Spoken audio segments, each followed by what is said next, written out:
These ayat were talking about Firaoun and his people. People who had much, people who were given lots of dunya, people who were given palaces, people who were given wealth, people who were given comforts. And just like that, Allah subhanahu wa ta'ala took it away. فَمَا بَكَتْ عَلَيْهِمُ السَّمَاءُ وَالْأَرْضِ. The heavens nor the earth cried for them. Assalamu alaikum wa rahmatullahi wa barakatuh. Rasulullah sallallahu alayhi wa sallam said in the authentic hadith that you would enter into al-Bayt al-Abyad, the White House, but he qualified the statement and he said Baytu Kisra or Ali Kisra, the palace of Kisra and the family of Kisra, and you would spend their treasures for the sake of Allah subhanahu wa ta'ala.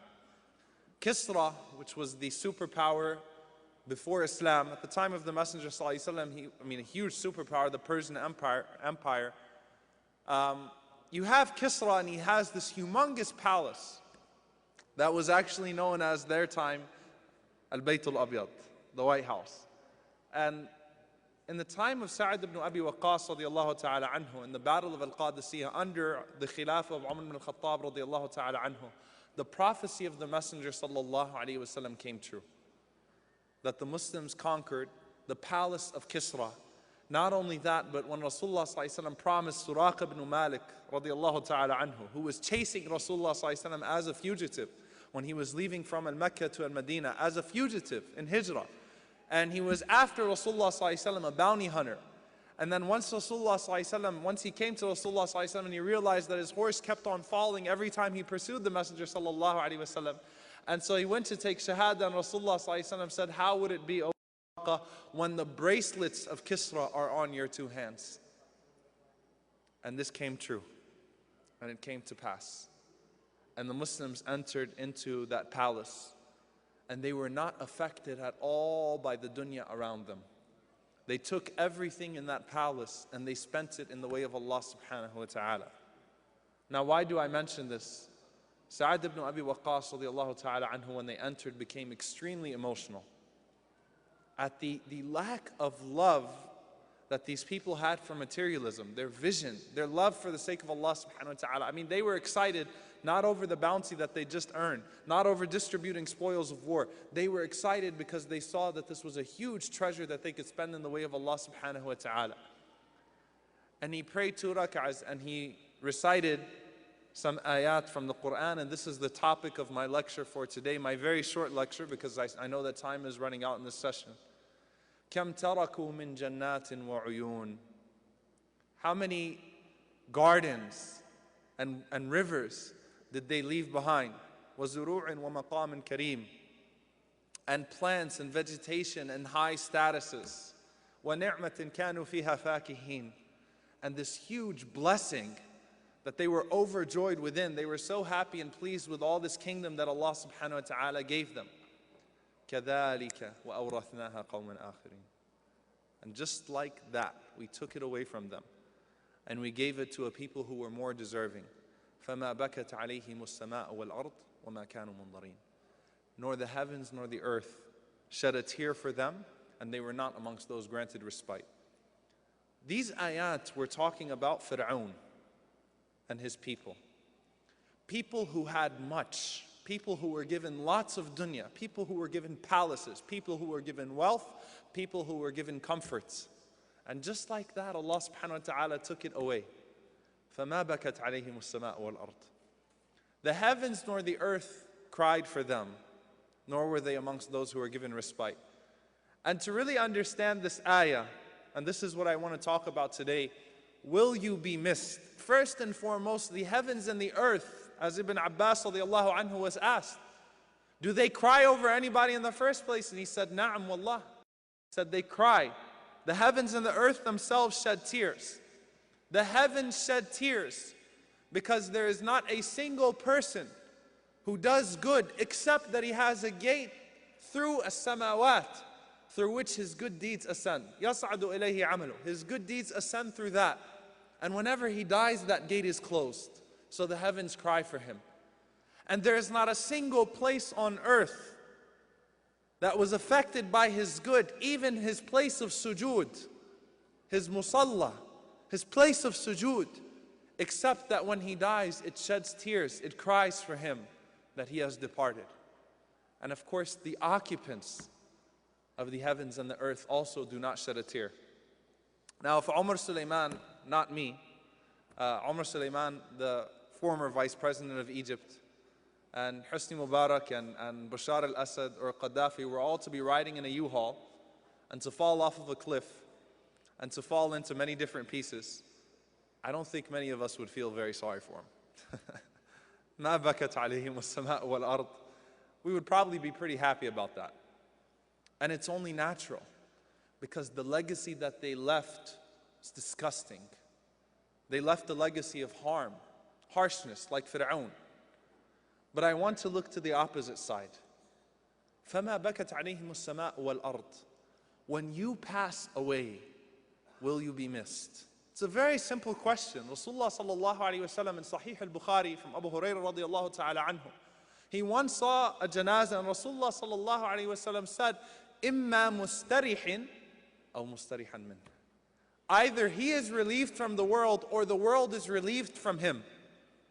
And in another incident, a very famous incident where one janazah is passing by and Rasulullah sallallahu alayhi wa sallam is with a group of companions, and as that janazah passes by, that group of companions start to say good things about him and they start to praise him, and Rasulullah sallallahu alayhi wa sallam says, wajabat, wajabat, wajabat. It became mandatory, it became mandatory, it became mandatory. And then another janazah passed by and the Sahaba said bad things about that body, about that person. Rasulullah sallallahu alayhi wa sallam said, wajabat, wajabat, wajabat. It became mandatory, it became mandatory, it became mandatory. Ya Rasulullah sallallahu alayhi wa sallam, what became mandatory? He says, as for the person that you testified of his good, because of your testimony, wajabat lahul jannah. Paradise became mandatory for him. And as for the one that you spoke ill of, due to your testimony, wajabat lahun nar. Hellfire became mandatory for him. SubhanAllah, very powerful ahadith. And the only point that I want to leave you with, when you die at your janazah, when you die and your janazah is being followed and people are at your funeral and people are shedding their tears and people are saying we're going to miss him, will people really miss you? Did you really leave a void? Were you really a person of benefit wherever you were? If you move out of your neighborhood today, will your neighborhood even realize the difference? Will they even notice that something is different? Except that the guy who used to dress funny and the lady in hijab is not there anymore? Will they really feel like there's a difference there? When you pass away, will there be people that used to receive your sadaqah and receive your good that will say, that person when he was alive used to do so much for me?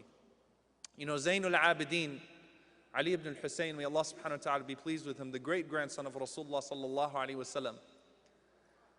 One of the companions narrates, he says that the people of Medina used to receive their ma'ash, they used to receive their sustenance. لا يدرون من أين يأتيهم معاشهم. They have no idea where it's coming from. No idea. Until Ali ibn al-Hussein passed away. They realized that it was coming from him. Will there be people who will recognize your absence? People that will realize that you're not here anymore? Will there be a void in your community? Will there be a void in your neighborhood? If the contract that was signed to Halliburton in the time of John Ashcroft, $385 million to build security prisons, if all Muslims were to be rounded up and thrown into those prisons, would people notice a difference except that a lot of gas stations closed down and my doctor is not there anymore? Seriously, would people recognize our absence as individuals and as a community? إِمَّا مُسْتَرِحٍ أَوْ مُسْتَرِحًا مِنْهُ. Either you are relieved from people or people are relieved from you. And I'll close inshallah ta'ala with one hadith. Rasulullah sallallahu alayhi wa sallam says in the hadith of Jabir radiallahu anhu in at-Targhib, and it's an authentic hadith. Rasulullah sallallahu alayhi wa sallam says, "Man hafara bi'ra ma'in kabadun hariyun lam yashrab minhu insin wala jinnin wala ta'ira illa ajarahu Allahu yawm al-qiyamah. Wa man bana masjidan lillah كمفحص قطاط أو أصغر بنى الله له بيتا في الجنة." Listen to how powerful this hadith is. Rasulullah ﷺ said, whoever makes a well that would satisfy the thirst of some being. You know how many times we get the question, and I'm sure that Imam Rafiq must have gotten this question, is it okay to give sadaqah to non-Muslims? Have you ever gotten that question, Sheikh? Can we give sadaqah to non-Muslims? It doesn't make sense. Why should we give sadaqah to non-Muslims? Rasulullah says if you make a well, not a single jinn, human being, bird, and in another narration, ba'ir, a wild beast will drink from it, except that Allah subhanahu wa ta'ala will reward him for it on the Day of Judgment. And whoever builds a masjid for the sake of Allah subhanahu wa ta'ala, the size of a bird's nest or smaller, Allah subhanahu wa ta'ala will build for him a house in paradise. And what the ulama say is so powerful about this hadith, Dr. Adil Qarni, he mentioned, this hadith means that you fulfilled either the physical needs or the spiritual needs of another human being.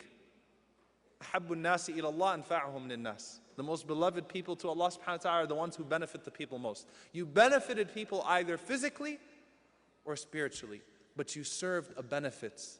And there is a void when you're gone. You know, on a grand scale, when you talk about al-ulama, the scholars to whom Rasulullah said, even the fish in the sea seek forgiveness for them. Why? Because they serve. These are for the ulama who are also amilin, who also acted in a way that they benefited people with their knowledge. And you look at someone like Imam Ahmad rahimahullah. Imam Ahmad, who dies in the same day that his janazah would take place. Do you know how many people attended the janazah of Ahmad rahimahullah? 1.3 million people. Without mass media, without television stations, without newspapers. The Pope didn't even have 1.3 million people attend his janazah. Think about that. Why? Because when he left this earth, people recognized that there was going to be a void. There's an immediate void. I want you to think on a smaller scale now. When you die, will you be missed? Will your family miss you? Will your neighborhood miss you? Will your masjid miss you? You know, sometimes we don't appreciate people in our communities, in our masajid, until they leave the community. Then all of a sudden the bathroom's not getting clean like it used to. All of a sudden the masjid's not getting vacuumed anymore. All of a sudden the guy that was collecting donations is not there anymore. We recognize a void. Your society, will you be missed?